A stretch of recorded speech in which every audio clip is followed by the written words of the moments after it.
Alright y'all, welcome back to the channel and to some more buckshot patterning, and today we've got another new load that we haven't tested yet, and it's definitely a pretty stout one at that. But this line of buckshot loads has given us numerous good performances, so in theory, I expect to see some decent results from these as well, but we'll see what we can get. But as for the shells we're going to run today, I picked up some more of the Federal copper plated buckshot loads, but these ones are the 12 gauge 3.5 inch 18 pellet load of double-aught, moving about 1100 feet per second. We have not tried a copper plated buckshot load that's a 3.5 inch shell, so this is definitely a very stout loading at 18 pellets. Now, do you need a 3.5 inch shell for your typical deer hunt or something like that when it comes to buckshot? No, absolutely not. This shell is not going to be very nice in the recoil department, but who knows, it could be super impressive as far as pattern goes. But as for the shotgun we're going to run them through, I brought out the Mossberg 835 Ulti-Mag. It's got a 28 inch barrel, and of course, to start out with, we're going with the stock flush full choke. It's a 727 constriction. Since the 835s are overboard to a 10 gauge bore, that 727 is the full choke number. Now, we've tested some Remington 18 pellet double-aught through this a good while back on the channel, and if I'm remembering correctly, that did halfway decently. So I guess we'll see what the Federal copper plated shells can do, since typically they are a little bit better than Remington loads. But as for today's test, we're going to run it the same as we usually do. I've got the big sheet of paper set up at 40 yards, the chronograph so we can get our velocity, and the templates that we can lay up over our results. So let's get you guys a view of that target, take our shot, and see what these Federal copper plated 3.5 inch 18 pellet double-aught shells can actually do. I know it's going to be a stout shell on the shoulder, but it should also pattern pretty decently as well. But let's take our shot and see what we get.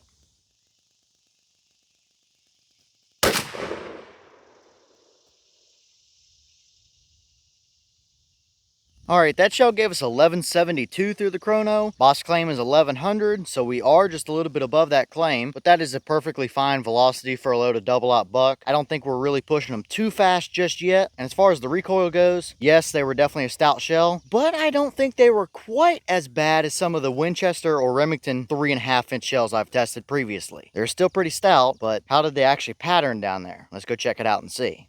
Alright, so now we're down here at our 40 yard paper, and I gotta say, I was not expecting this kind of a result. I thought we would see a good pattern, but this is absolutely devastating. The white dot was the point of aim, the paper's 36 inches wide, we had all 18 pellets on the paper right there, but 14 out of those 18 are all right there, dead on right in the middle, in one nice little clump right there. That is a super tight buckshot pattern with a couple of flyers around the edges. Now, I did measure it. The farthest 2 points across, if you include the flyers diagonally, is right at 25.5 inches. However, we had 7 inches for our main 14 pellets right there around that white dot. A 7-inch spread for 14 pellets worth of double-aught at mid 1100 feet per second. That is absolutely devastating, hands down, no doubt about it. Now, overall here, of course, I would like to see those flyers right there with the rest of them if we want a perfect result. But I think when we go look at the wad here in a few minutes, that might tell us why we had a couple of flyers around the edges, because they used the same wad that they used in the 3-inch shell as far as length. So it would not surprise me if the 4 flyers we see were pellets that were sitting above the wad when it's actually all loaded in the shell, and that's why they were flyers. We'll get to that in a minute, but just on the blank sheet of paper, that is a nasty combination all the way out here at 40 yards. But let's throw a couple templates up, which will show us a little better reference as to just how good it actually is.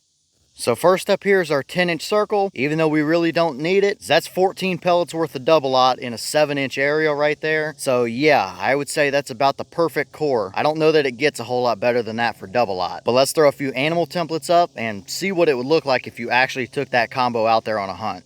So here's our deer template, and yeah, right off the bat immediately, I have no doubt that that deer would have dropped right where he stood. You got 14 pellets of double-aught right through the heart and lungs there, and pretty much all right through the heart if you put that shot right there when you were actually out there in the field. So needless to say, that is devastating. Technically, we have 15 pellets that would have hit the deer with 3 flyers down there around the bottom, but I don't think those flyers made one bit of a difference there. That's probably the tightest spread of buckshot pellets we've ever had down here at 40 yards. So that is nothing short of impressive, that's for sure. I do have the hog template out here as well. I guess I'll throw it up for a few seconds so you guys can see it, but it's going to be the same story.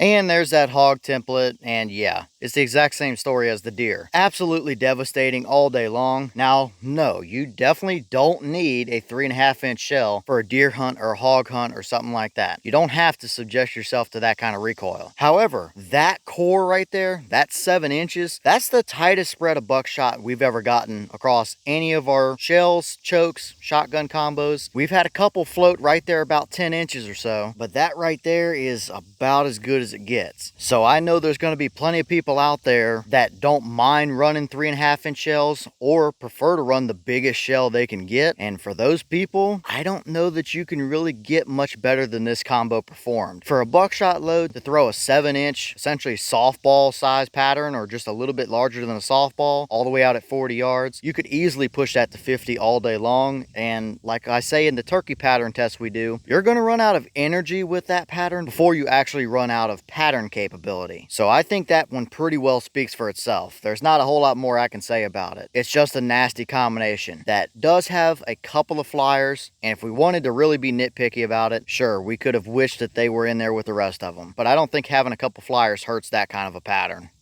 And here's the wad from that shell, and like I mentioned earlier, this sure does look like the exact same wad they use in the 3-inch shells. I mean, there's my thumb for comparison. It's essentially like 2 thumb widths long, and when this thing is loaded in a 3.5-inch shell, you're gonna have a few pellets sitting above it. So it would not be surprising if the 4 flyers we saw were the 4 pellets that were probably sitting up here over the top of it. Those shells are probably stacked 3 by 3, so probably the top 3, and then we might have had one other flyer in the pattern. That would make the most sense to me. As far as the wad goes, looks very much normal, nothing out of the ordinary. Little bit of snaggy stuff down here, but that's not unusual either, and I would say it did about as good as what it could have possibly done for us today. Alright y'all, well, what did you think about that performance right there? Does it really get much better than that? I mean, the only thing that could make it any better is if those 4 flyers were right there with the rest of them. But when you've got 14 pellets of double-aught in a 7-inch ball down here at 40 yards, I don't think there's a whole lot of room for complaining about that. Now, it is a 3.5-inch shell. You do have extra recoil, and they do cost more than a typical 3-inch shell, but you can't really argue with that performance either. I expected a good pattern coming into it with these being a copper-plated load, but I don't know if I expected something that nice. And I don't know if we can really get better than that with the flyers and stuff. I don't think those flyers are anything that has to do with the choke. I just think it has to do with how the wad isn't quite full length in a 3.5-inch shell. But I don't know. Leave your thoughts down below. Is that about what you expected to see? Were you a little surprised one way or the other? Have you tested any of these copper-plated 3.5-inch shells? And if so, what kind of results have you seen? Is that a pattern or a shell that you would ever hunt with? Or are you still just not going to bother with a 3.5-inch shell? And what other chokes might you want to see these run through? I don't know if we can get better than that, and I don't really think we can tune the flyers in specifically. We might be able to get lucky a few times and have them a little bit closer, but let me know if there's something else you guys might want to see. A little more choke, a little less choke, either way. But ultimately, we can't not be impressed with that. That's about as good as it gets, really. So absolutely devastating performance today. But with that being said, I've got some more testing to get done for you guys, so I'm going to get back to it. As always, you have the channel Instagram as well as the mailbox where you can send stuff if you'd like. All the information will be in the description if you're interested in it, but I'm going to get back to it, so I'll see y'all in the next one.